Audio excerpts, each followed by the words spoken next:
Good morning. Good morning, Facebook family and friends. This is today is October the 12th, and this is Saturday morning with Dr. Mama Rosie Thompson. As always, first and foremost, I want to thank you all for joining us today. Those of you who will watch this video as we go live, those who may watch it later, and those of you who will see it on YouTube. I just want to say thank you. I really appreciate you taking the time out of your day to come and be with us. So again, this is October the 12th, 2024, and this is Saturday morning with Dr. Mama Rosie Thompson. Last week we started off talking about enabling versus supporting. Many times we want to help. We help people in our family and friends that who we want to help. We want to, help them get to a better place. Maybe they're dealing with some things that we're trying to help them through, and we want to talk about how some of the ways that we can help them. Some of the things that we need to consider rather in helping them. So those are the things that we're talking about today. One thing we want to do is we want to give people time. When we start to talk to them, give them time. Let them talk at their own pace. It's important not to pressure people when you're trying to help them. Let them say what they need to say the way that they need to say it. Focus your time on listening. Listen, try to respect that they're choosing what they're choosing to share. Sometimes and oftentimes, the first few statements that you hear when people start to share is not the root of what's really affecting them and what's really bothering them.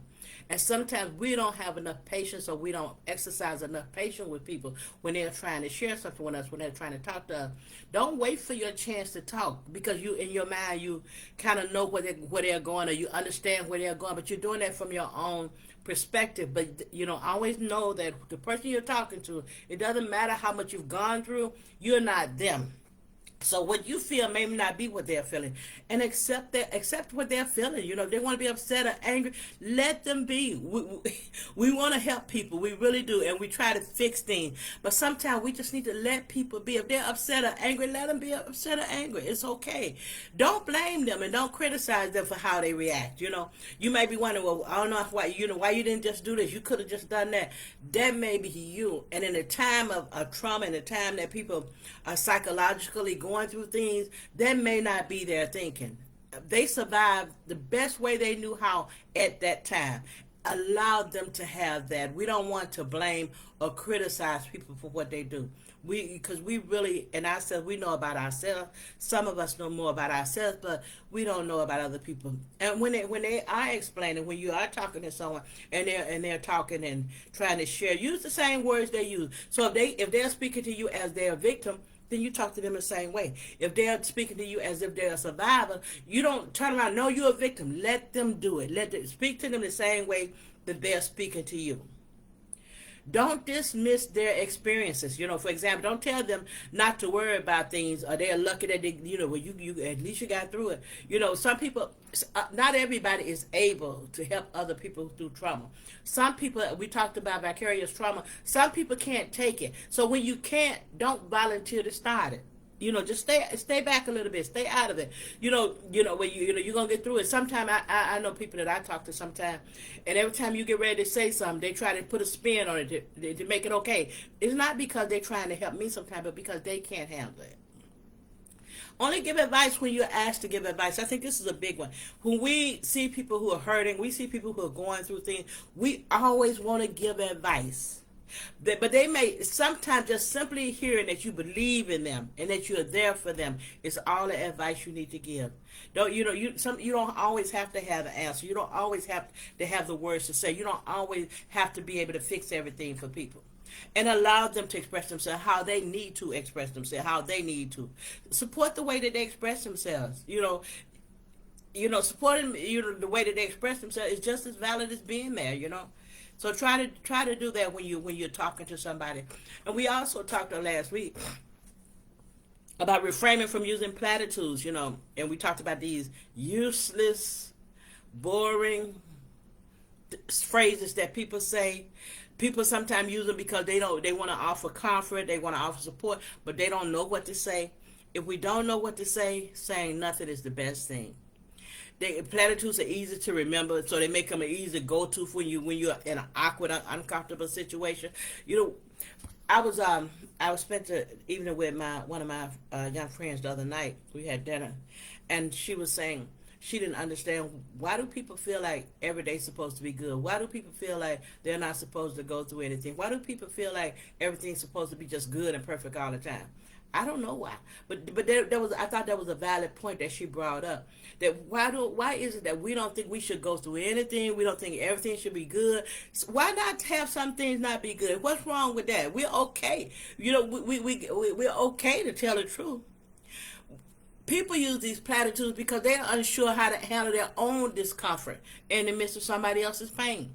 So trauma survivors, we desire to be supported. We want to be heard. And platitudes sometimes minimizes a person's feelings and experiences. Even though you're trying to say something to be helpful, you're actually minimizing what we're saying and what we're experiencing. When you say things, we'll talk about a couple of platitudes, go back over a couple of them. But as we say those things, sometimes you're minimizing what people are saying. Okay, and this can cause a negative psychological effect because people can, they feel that their pain is being brushed aside. They feel like what they're going through, you acting like it's not important. It's important. Pastor Streeter said this may not mean much to you, but it's important to that person who's going through it. So let them be who they are.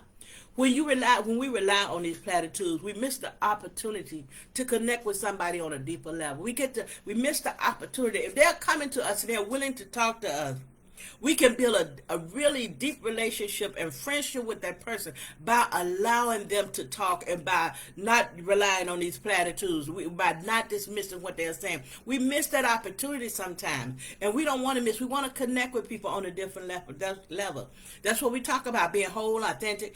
And that true empathy involves understanding and sharing the feelings of another person. So how do we understand and share the feelings of another person if we brush it aside?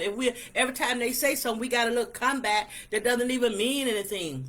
And you want people to feel heard, and they need to feel supportive when you're trying to help, when you're having these conversations with them. So you want to be compassionate. Make sure platitudes can also make people feel, they can be vague and they're cutesy, but they don't offer much help, and they don't show an understanding for what a person is really going through. And sometimes when we use these platitudes, it's like we giving off this false sense of wisdom. The impression that what I'm saying, this is a timeless moral lesson that everybody should know. And what happened last week for them should work for you today. And we don't understand why it's not. It comes off in the wrong way. And it can shut down a conversation. A painful conversation. I know for me, when I try and say something, and I have said things that people answer me with something that has nothing to do with what I'm trying to get across. And sometimes the way that they come off, I shut up. Okay, go ahead, you handle that. And it can make people, sometimes it comes off as being moralistic too, where you appear to be so self-righteous, like, like we got the answer to everything. So we don't want to do that. A couple of the platitudes we talked about, one was time heal all wounds. And we know that time can help people process their feelings.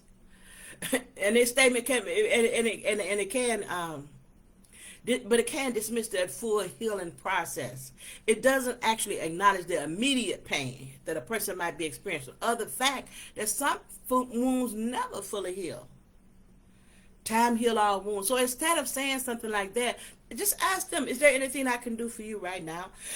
Excuse me. We don't have to have the answer forever, but is there anything I can do for you right now? It lets them know that you're there. And that's what people need. People need to know that you're there. People need to know that you're listening. People need to know that you care about them. Another one is everything happens for a reason. This suggests that every event has a hidden purpose or outcome that's meant to be. This may be comfort for somebody. Somebody, depending on their lifestyle, their relationship, it can be helpful to somebody to say, well, everything happens for a reason. That can be helpful. But it can also invalidate somebody else's pain by implying that their suffering is necessary. Yeah, you need to go through that. Yeah, that should have happened to you. You may not mean it that way, but that can be what it comes out. I remember a young lady, a manager, first level manager, was talking to me about one of her employees that she had a talk with, and the employee went to the second level management to complain about the first level management. And so when the second level manager called her in and was telling her about some of the things the employee said she said, and this first level manager kept saying, I didn't say that. But the first level manager kept saying, I didn't say that. And the second level manager said, but that's what they heard. See, sometimes it's not what you say, it's what they hear. So sometimes when you tell somebody that everything happened for a reason, they may hear you saying that you deserve this suffering, or that was justified. That's what you should have got. They may not hear what you're trying to say. So acknowledge those feelings instead of saying everything happened for a reason. Let them know that I can see this, that you're upset about this. You appear to be upset about this. Let them know. Acknowledge. I see what you're feeling. I can see. If they're upset, and you can see that. Say that. If you don't know what to say, then it's a good thing not to say anything. And another one, the last one, I'm going to say it could be worse. That's another one. This implies that a person shouldn't feel the way they feel because other people are suffering more. And it's almost as if you're throwing guilt on somebody for feeling that way they do. You shouldn't feel this way because you could feel worse than you do. It can't even prevent them from fully expressing and in processing their own emotion. Be present. Be present. Be attentive. Just provide that comfort and that reassurance. Instead of saying something like that, just say, I'm here for you. We would learn to say things that matter to the person you're talking to. I just want to stop there because that was the end of what we talked about last week. What has happened since then? I said to you all that I would be at Lewis University, and that was a wonderful experience to talk to the students, freshmen, sophomores, and some juniors at Lewis University. And I focused on trauma. We were talking about introduction to correction, but I believe, and I shared with them that before any issue or any problem can be corrected, we need to do a root cause analysis. We need to understand what's causing the problem. And that's the same thing with trauma. Before we can fix anything in our life, we need to understand where it came from, what happened. We need to know not what's wrong with me, but what happened to me. And at the end of class, the student had to say, they were supposed to tell me if they learned anything. I think the second one was what bored them, if I bored them with something. And the last thing they were supposed to say, what peed them off. But I didn't pee anybody off, so that was awesome. And hopefully they did, express concern for me coming back, and that also having me come back, which was really nice. So that was a great experience. I'm really thankful to God for that. When we talk about trauma, and I use a little bit of this example that I'm going to share with you today at Lewis. For trauma survivors who seek to help other people, we want to make sure that we're bonding with them over trauma, and not there's a thing called trauma bonding. When we trauma bond with people, that's a strong attachment with somebody who's causing us harm. And even in a relationship, it becomes a cycle of abuse in that relationship. It's characterized as a power imbalance where the abuser, sometimes that abuser is hurting us, sometimes that abuser is soothing us, and so we feel attached to that and dependent on the abuser, even though we recognize that the abuser's behavior is harmful to us. That's trauma bonding.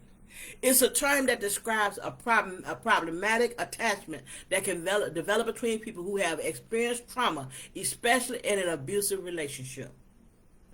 We're going to talk about that because it's really important that we understand when we're going through trauma and we're attaching ourselves with people who have unmanaged trauma in their life, it can be devastating. And I'm going to give the same example in a minute about an example of how this can be. A positive reinforcement. The abuser uses tactics. What the abuser does uses tactics like love bombing. Showering you with gifts and love and appreciation, but then turn right back around and abuse you. This trauma bonding can cause the victim to develop unhealthy attachments to that person who's abusing them, often convincing themselves that the abuse that they are receiving is actually love. We convince ourselves. So we need to be able to identify when we're actually bonding with somebody, over trauma. We're going through something. We understand each other. Trauma we're going through, and not trauma bonding ourselves. So when in trauma bonding, the victim feels stuck. They can't leave, even though they know that their relationship is toxic. They got reasons for not. They come up with all kind of reasons for not leaving, for not getting out of the relationship, even though they know that their relationship is toxic. Or the victim feels happy at some moments, and this keep them tied to the abuse. They say, find some good. I used to be good at saying that people had a good heart. They would be doing all kinds of things, and I would say they had a good heart. And I remember two things.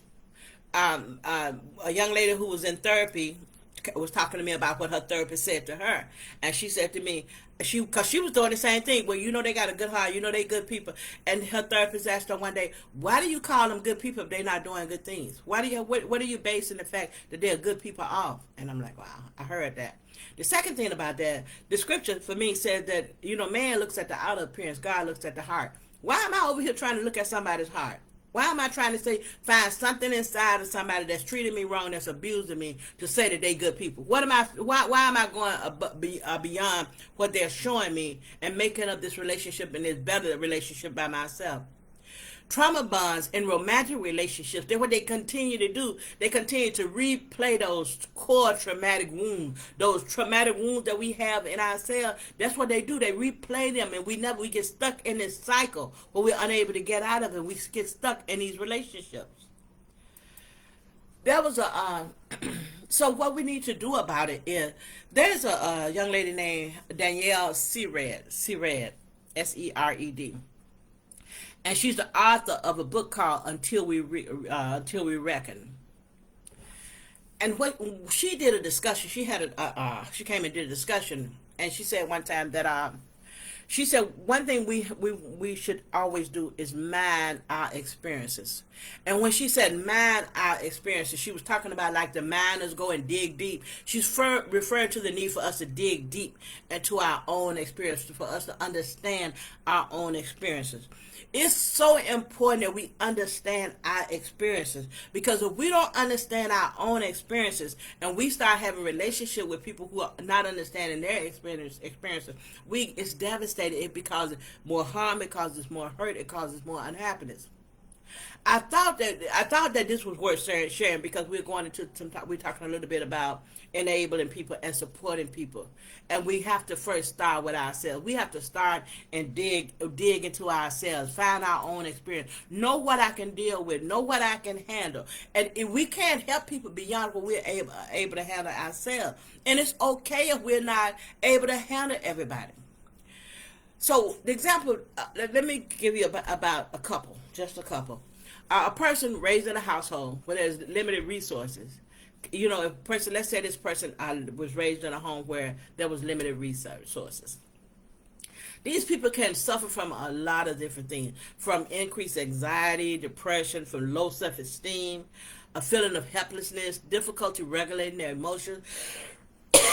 These people can even struggle with trust, impaired cognitive development, a heightened sense of stress, often stemming from the constant worry about basic needs not being met, and the stress of navigating a challenging environment. It's sometimes referred to, they call it, the therapists refer to it as poverty trauma or chronic stress due to the ongoing nature of these challenges. So we know that whenever trauma happens to a person, okay, this person raised in this home with limited income, their response is going to be, always fight, flight, freeze, or fawn. So let's say that this person raised in this household decides they're going to, because we're always trying to be better. We always, even when we don't say it to ourselves, that's why we want to be mindful, because this person becomes a workaholic. They didn't have it when they were younger. They're going to make sure that their family have the things that they never had, so they become a workaholic. They work all the time. Okay, so let's say that this is a man, okay, and this man, he works all the time, and he gets married, and they have a family. So his idea of making sure his trauma and the way that he's dealing with his is to provide. So he's providing everything they want. They got all kind of stuff. They got money. They got they go on trips, and they're doing all these things together. Okay, it looks like to some people maybe an ideal guy. So he gets married to this lady. Now, this lady grew up in a home where there was drug abuse, where her parents were drug abusers. Okay. Children who grow up in homes with a parental drug use often suffer from emotional development issues too. Children who grow up in homes with parents who are addicted to drugs are often neglected.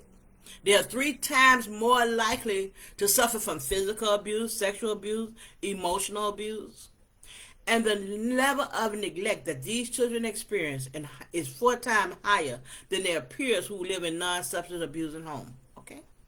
Now, this person, the husband, because they didn't have anything, he worked, he wanted to provide everything for his family, the material things.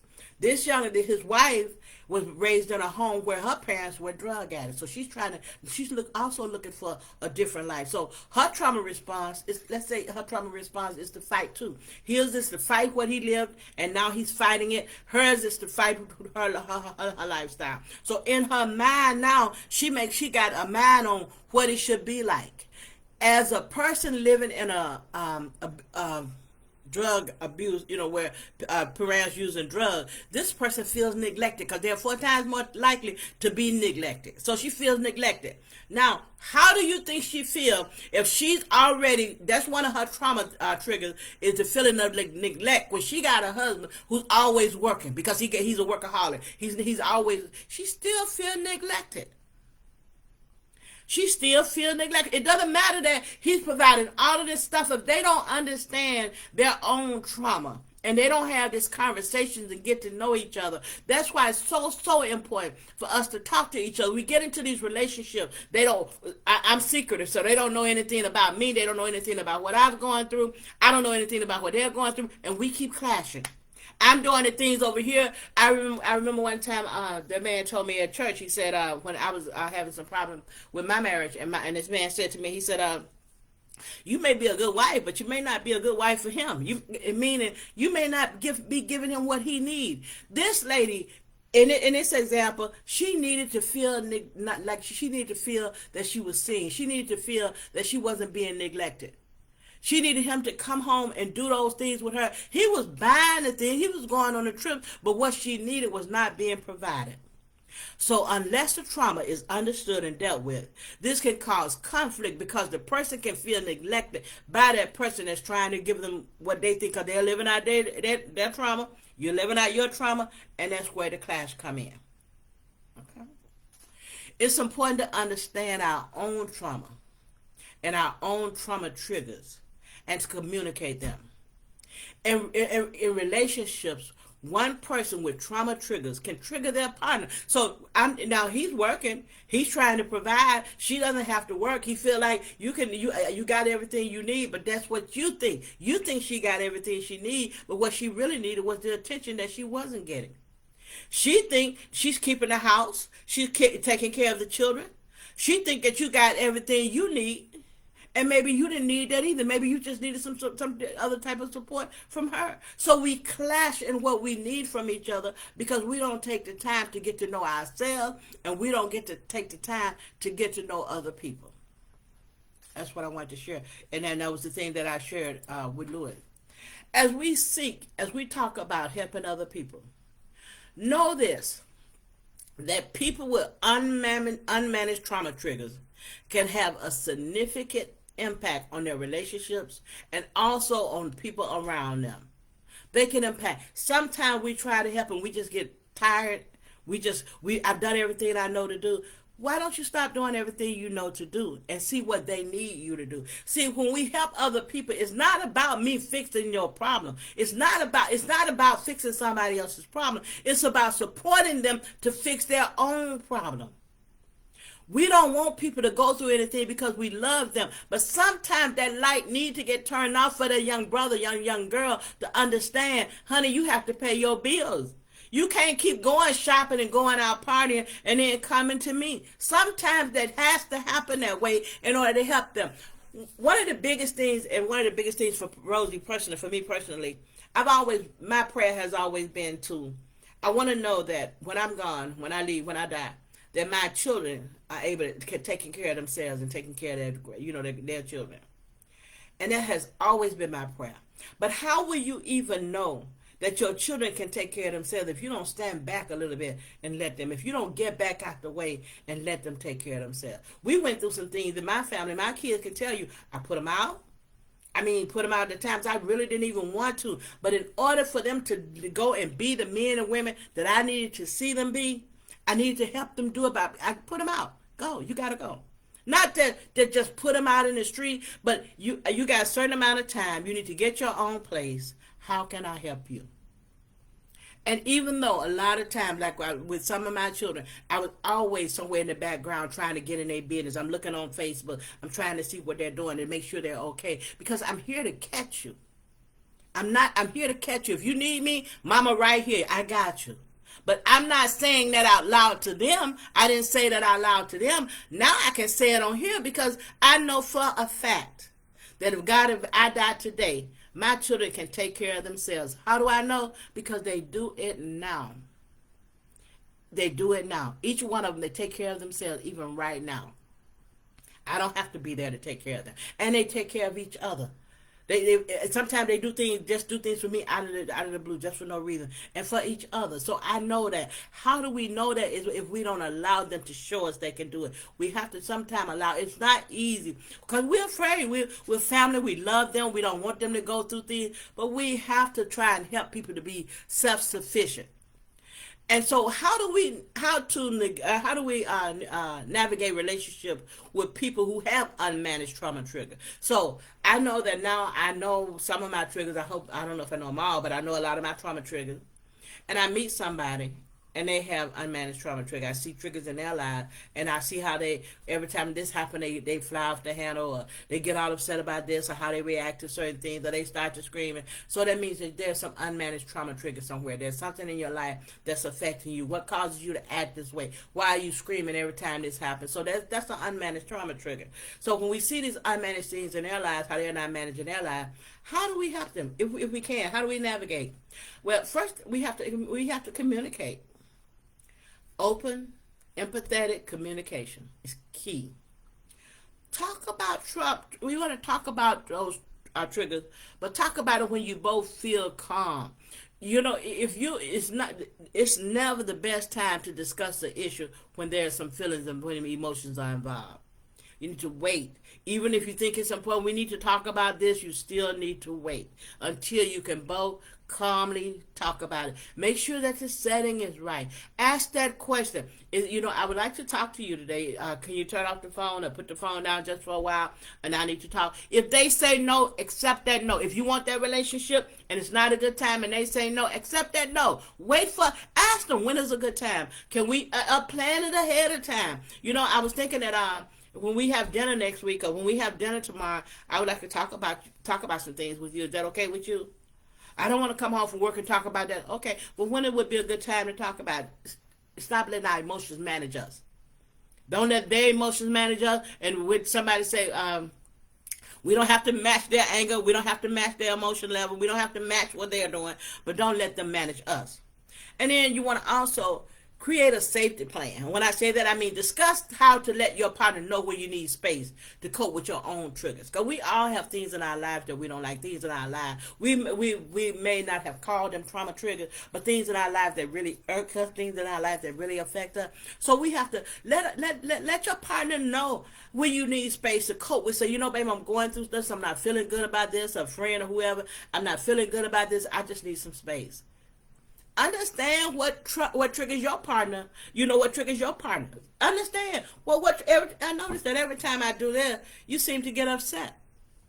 Notice it. Pay attention and how it impacts them. This is not about, in a relationship, it's never about I'm okay and you're not. It's about both of us being okay. When we're trying to help somebody else that's going through some stuff, we want to be okay. We don't want to just say, well, I tried to tell them and then we're done with it. If you really care about them and you're trying to help them get to a better place, then we have to listen to them. We have to understand, every time I bring this up, it triggers them. I notice that you got to pay attention when you talk. And we have to respect that other person's space. We don't want to startle them. We don't want to startle them with the way that we come at them. We want to respect their space. If they need their personal space, we want to respect their boundaries. Just like we have some, we think sometimes we're the ones the people who have managed trauma in their lives don't feel that they have trauma in their lives, unresolved trauma, and you're trying to help somebody that you easily see have some trauma triggers or trauma in their life. We forget that those people have boundaries too. They may not have spoken them, they may not even know how to communicate them, they may not even know how to correctly set a boundary, but there are some things that they don't want you to do either. So we need to understand that. We want to respect that. We want to talk to them, respect that other person's space when they need to. We don't want to startle people when we are trying to help them. Okay. We have a comment, and I'm going to see what it is. Hey, Dr. Vicky, Dr. Taylor, that's Prophetess Taylor. Thank you. She said she's talking about trauma triggers. And man, we have to respect that when we know what our triggers are. Pay attention so we can understand what our triggers are. And then we want to practice self-care. As we care for others, we want to practice self-care. We want to make time for our own self. We want to make sure when you're trying to help somebody else. Let's say that this child of mine is on drugs really bad, or this child of mine is doing something really that's devastating, that's really hurting them. We don't want to let it get to a point where it's affected us too, mentally. We do care. We have self-compassion. We have compassion for them, but we have compassion for ourselves. Sometimes we need to take a step back. We can help, but sometimes we need to take a step back. We can come over and pay your phone bill this month, but you need to pay your own phone bill next month. I can pay your phone bill for 2 months. I can help you on your phone bill, but you got to stop spending your money on here. Not they got to stop spending their money on there, but you need to pay your bill. How they do it? Because you don't want to. We don't want to come at them with what they're doing wrong either. So you want to say things to them like, okay, I can help you for 2 months, but that's all I'll be able to help you. You don't even have to tell them how they got to do it the rest. I can pay your bill for 2 months, or I can give you $20 on your phone bill. I can give you this on your bill, but that's all I'll be able to do. Practice self-care. And let them figure it out for themselves. And if they call back and their phone get turned off, let it get turned on. I know we keep it on because we want to make sure we can hear from them. Let it get turned off. We got to know when our people, young people, are adults, we have to allow them to be adults. One thing I wanted to say too about this before we go into the next one. Sometimes we want to make sure that when we're trying to help our loved ones, our families, and our children, help people in our lives, and we want to make sure, especially with our children, sometimes we have to take a step back and let them know that I trust you. We as adults teach our kids teach them what we know. We do the best we can to raise them. There comes a time when you have to let them know that you trust them. Not whole hand with everything. We don't want a helicopter over their lives and we watching everything that they do and don't know why you do that, why you did that. We want to let them know, I see myself that there's some decisions that they're making that I don't think are the best decisions, but I need to let them know that I trust them to get through this and to figure this out. We have to do that. We have to have George. Thanks for joining. We have to let them know. I trust you to be a mom. I remember when Lena had her baby.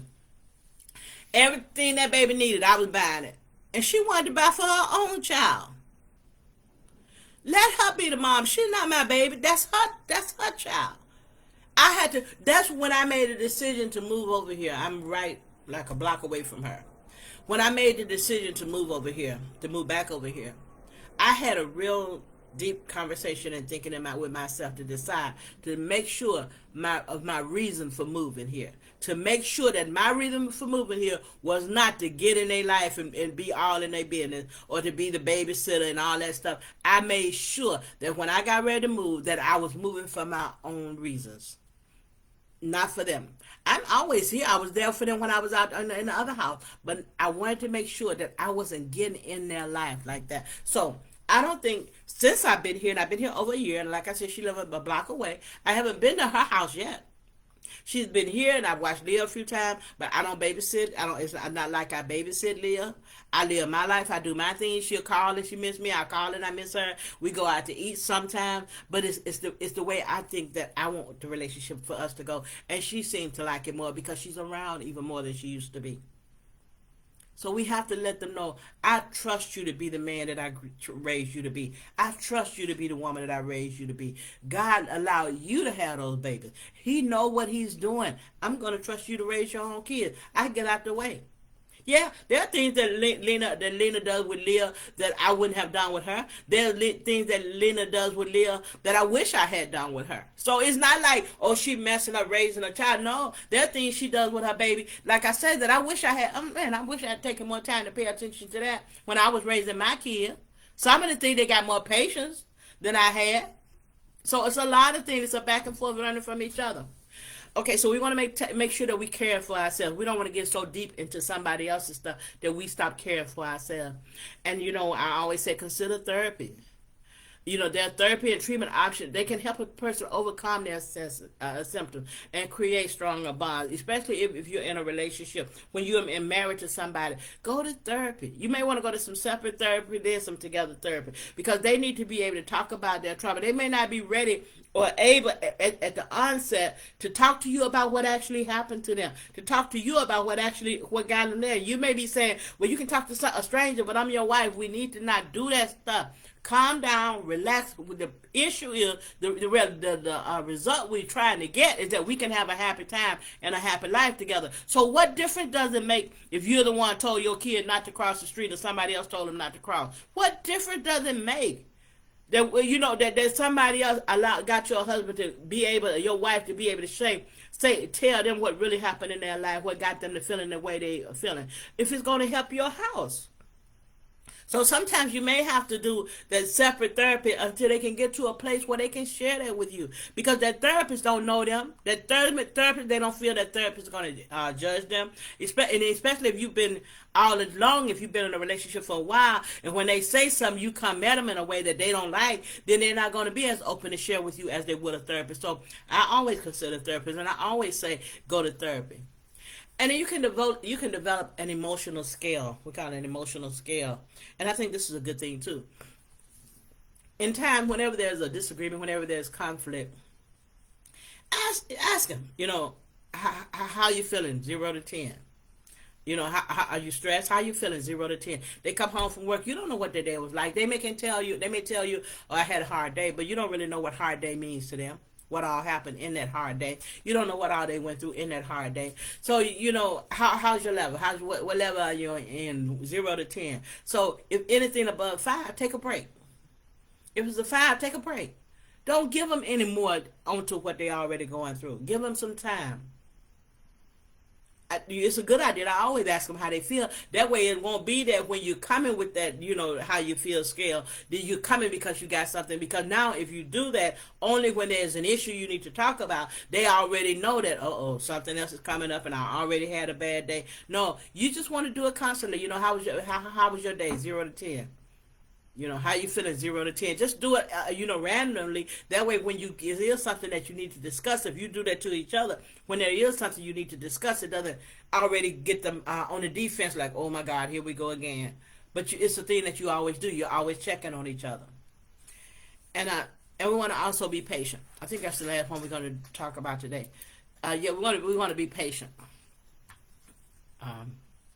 It takes time to work to understand a person's triggers. It takes time and it takes work to understand our own triggers. We need to understand what bothers us, what makes us feel good, what makes us feel bad, what irks us. We need to understand our own triggers. We need to understand the environment when these things come about. And so when we're trying to understand our partner's triggers or our friend's trigger, we need to listen to them.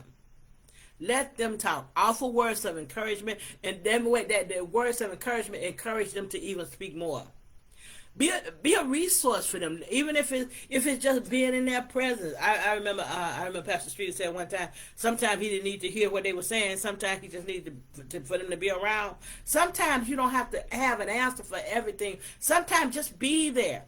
So that if I need to say something, I can. Just be there. I have friends like, oh my goodness, I saw a friend the other week, and we've been friends for close to 30 years, and we don't see each other often. We don't see each other often. But when we do see each other, we I know that I have a resource. I know I can call Norma. I know I can call Janet. I know I can call so many other people that I don't see all the time. I know I can call Jamie. People that I don't see all the time. Sometimes maybe I don't even see them maybe once a year, sometimes not even that often. But I know that they're resources for me because they've always been supportive, always been encouraging.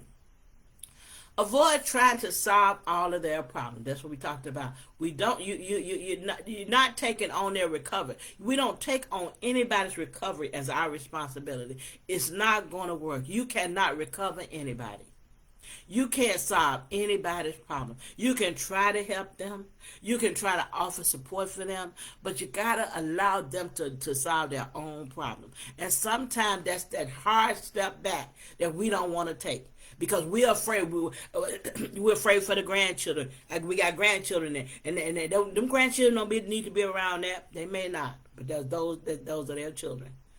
Offer support, but you can't solve their problem. The only thing you're going to do is cause more problems by getting in it, especially when you and I want it.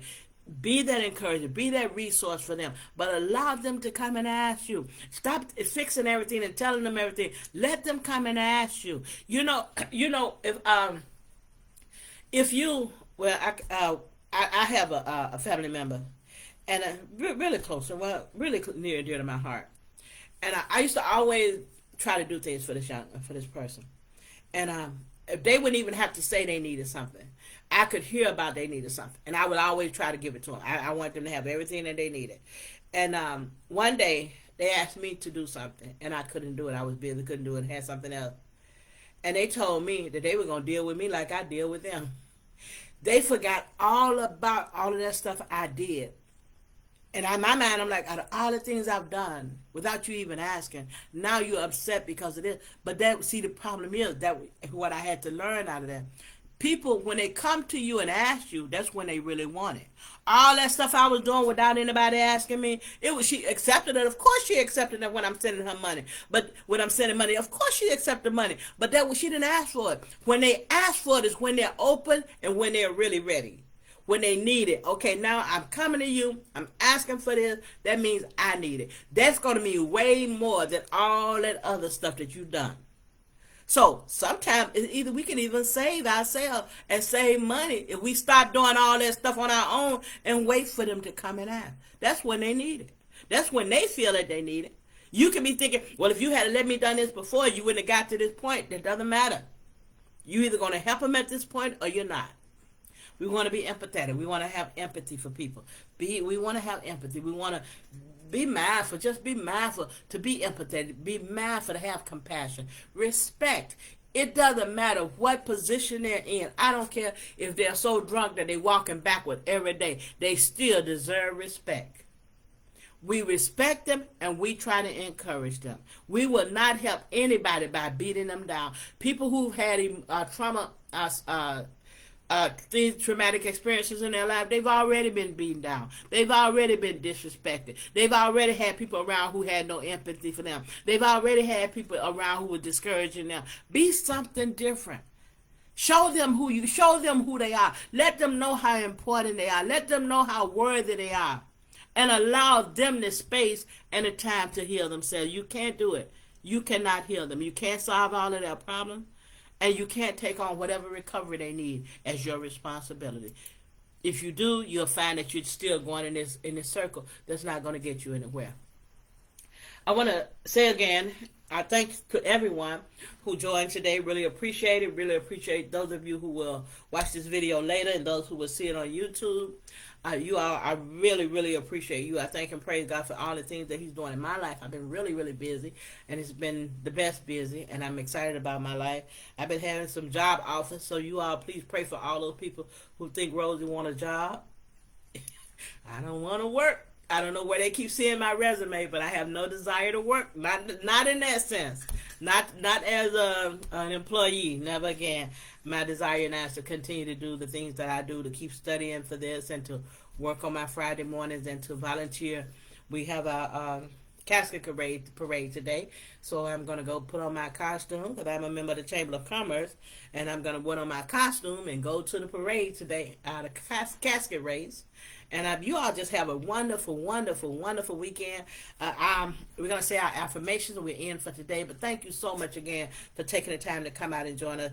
We will be back online on Friday, God willing, with our Friday's Word with Dr. Rosie Thompson. And we look forward to seeing you again on Saturday morning with Saturday Mornings with Dr. Mama Rosie Thompson. Our affirmations today, and I will say it, and I give you just a second to say it for yourself. I accept myself as I am. I am resilient.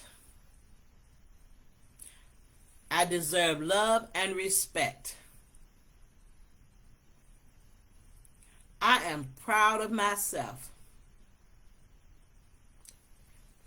I will continue to strive and do well.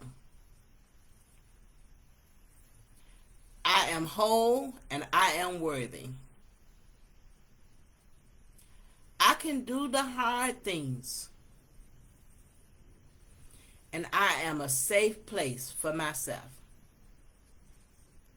Thank you so much for joining. Really appreciate you taking the time out to join today. You all have a very blessed day and a great weekend.